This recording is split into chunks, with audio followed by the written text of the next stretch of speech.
Welcome back to the Family Talk Show with another episode with your boy Markess. And your boy William. And we got a very special guest with us today, one of our brothers from the North Florida program, here to talk a little bit about his story and about himself.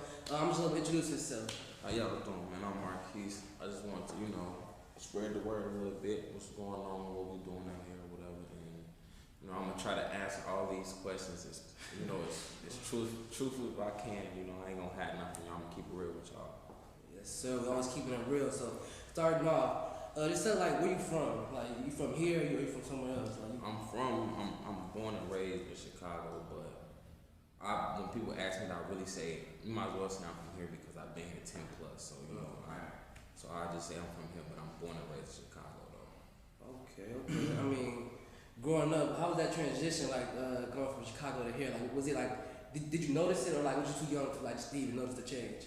Me, I noticed it was a big difference because, ain't nothing wrong with the cultures and nothing. When I first, I never in my life ever seen, I ain't got no problem with Somalians and nothing, but I never seen a Somali in Chicago, with the whole That's crazy. A lot of people say that too, coming up here, they say a lot of Somalians, coming up here. That's crazy. Yeah, so, when I first got up here, they kind of, they kind of scared because, their face was covered, their whole body was covered, so, I used to be kind of worried about them, damn, what they on, Yeah. But the whole time, I got old, I found that was just part of their little culture, they don't like their body showing and stuff like that, so, Okay. Yeah, most definitely. Okay.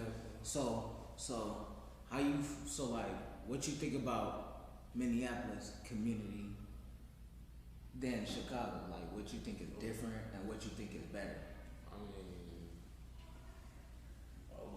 To be honest, a lot of people say Chicago is worse than Minneapolis, but they kind of similar, it's the same stuff going on. Chicago might be a little bit worse, but ain't no change in Minneapolis, the killing, the guns or whatever, it ain't no different. So it really ain't no difference to me, it's violence everywhere, but Chicago and Minneapolis, that play a big part, so it ain't no difference to me. I look at them the same, but I knew I was in different spots though when I moved though, so I moved, so.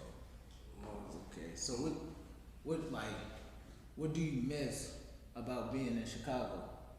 What do I miss about being in Chicago? To be honest, probably just the food, because I was too young to really know what was really going on, but I did know what was going on, but I was too young to know what I really wanted to do. So when I came up here, that's where all my friends came in at, how I met new people and stuff like that. So okay, that's lit, most definitely. So then, growing up, how did you grow up? Was you raised in the suburbs, or was you raised on the north side of Minneapolis? North side. Okay. So then, coming up as a shorty, then coming back then from Chicago, coming up here in school and everything, was it easy for you? Was you able to fit in, and make friends and everything, or was it hard? Was you a loner type thing? In Chicago, I was, how you say it, I was antisocial in Chicago. I didn't speak. I was one of them quiet kids, none of that. If I didn't know you, I wasn't gonna speak to you. But that was how everybody was. Wasn't nobody just coming up to me, speak to me, neither though. So I just left it like that. But when I came up here, it was more like they coming up to me, oh, I'm this person, this is what I like to do, this is what I like to do. And it was people coming up to me you ain't gotta sit by yourself, you can come over here, play with us or whatever, stuff like that. So when I got here, I got more into the community more, I started speaking more to other people, because before I came up here, I was antisocial, I ain't wanna talk, I ain't wanna be friends, I ain't wanna shake hands, I ain't wanna do none of that with nobody. If I didn't know you, we was gonna leave it like that. But came up here, I met some real cool people and nice people, and I'm kind of glad I did meet them because, they played an impact on my life. So, I'd be opening up to certain people, not a lot of people, but I'll open up to certain people though, because I'm still I'm antisocial still, but not how I was though. Right. So what you think, you think in Chicago, if you stayed in Chicago, where would you be now? If you didn't come to Minnesota? To be honest, if I stayed in Chicago, I ain't gonna never say, I'm gonna say, because I ain't never been no follow the leader type of person.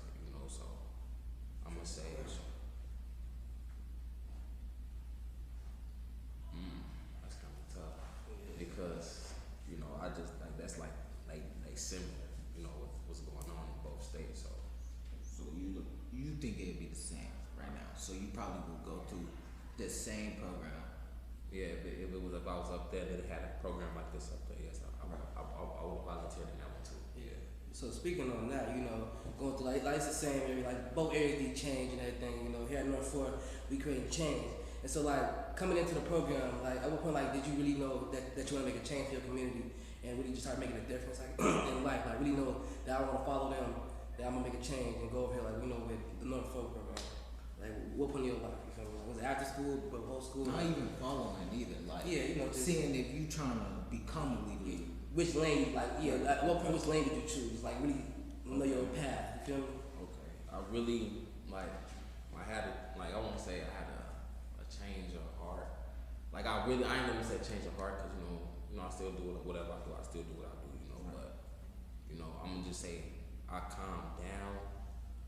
Like I want to say I ain't gonna, after my gun case. I calmed down because I had a lot to sacrifice. If I got caught up again, I had a lot of sacrifice. Like I was gonna go to jail for a long time. So the way when I caught my gun case, one of my family members, they got shot in the midst of all that. So I looked at it as like, okay, basically by me living this lifestyle, I'm getting my loved ones hurt.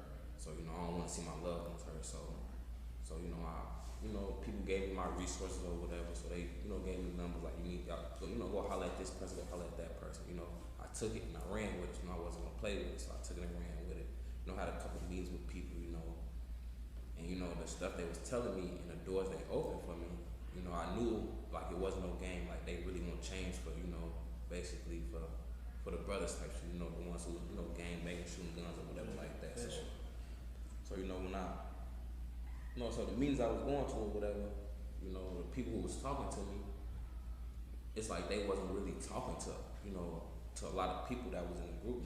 They all kept coming to me. So that made me think like they must see something in me. So when people make me feel some like in a good way, like they see something, like if a person tell me they see something in me, I'm gonna run with it. I ain't gonna, I don't believe, I ain't gonna say I don't believe in that rule, none of that. But I'm, hey, bro, I don't know. I feel it though. So then, being in the Norfolk program, we all in the Norfolk program. We all go to this group every day. So like, how has the Norfolk program impacted you then? Since you've been in the program, like you made the switch up, moving different now. So like, how has it impacted your life? Like, has it made a difference in your life? Like since the start of this program? The program have the program made a difference to my life? Yeah, you feel me? Yes, it have, because I want to say, like I'm getting opportunities that I never even had before. Like I never had these opportunities that these people's giving me. So I want to say like, basically, they offering me a good job, they giving me housing, like, so it made a big impact on my lifestyle. Like this group is making me really do a big change on my life. So and it's not, I'm not just talking that like bro, I'm really, I did my dirt or whatever, so I'm 24, I've been doing this shit, I've been doing this since, 11, 12, right. It's always, certain places, certain time, to do everything, right. I'm gonna be, it's time for me to, settle down. Yeah, settle down, just stay, we'll have a family or something, cause, I already, I did my dirt or whatever, I did my time, all that, so, so this group, it played a big part in my life, and I'm kind of glad I, came across the group, cause ain't no telling where I would have been out if I would never had the resources that got told to me, ain't no telling what I would have been doing right now, dead or in jail, you never know, but the group is, it's pushing me to do better, so, and then the people that's in the group, we all trying to, we all just trying to better ourselves, Right. So I was just thinking, so like you talking about change a lot. So like, what's one thing you wish you could change, or like two, as many as you want. What you wish you could change out of the world and yourself? What I had a thing I could change. Like laws. If you don't like laws, just talk about it. Just one thing in the world that you think that if you could change it, this is how you would do it. Right. You feel me? Let me see. It could be the smallest thing, anything. Right. Some you think should be improved on. You feel me? It could Right. be anything. Okay. Well, if I could change anything, I would change the you know what? I ain't gonna lie to you. I said I won't be 100% truthful with y'all. So keep it real. So if I can change something, bro, I would change. Man, we gonna come back to that one, bro. We'll come back to It it. sounds like you did it, bro. So okay. So like, We'll go some more lighter. You feel me? right. Some So more like, lighter. all right. This enough of being serious. So like, what's your favorite basketball team, football team, sports team, and what's your favorite sport? Okay, my favorite. Well, now my favorite team is the Rockets because Yeah. my boy Westbrook just ran over there, so I want to say the Rockets. And you know my favorite sport, I'm gonna stick with the basketball. You know, So no football. You don't like no football teams? You ain't got no favorite? I ain't got no favorite football team. Hey. You know, I don't just, you know, when football season start, I don't really go to, oh, I'm finna go watch the football. I don't do that shit, you know. Okay. So, what is your goal in 5 years, or no, 6, since you 24? 6 years. My goal is 6 years. I want to say, at least in 6 years, I should be stable. I should have a real family, and everything goes smooth. I like to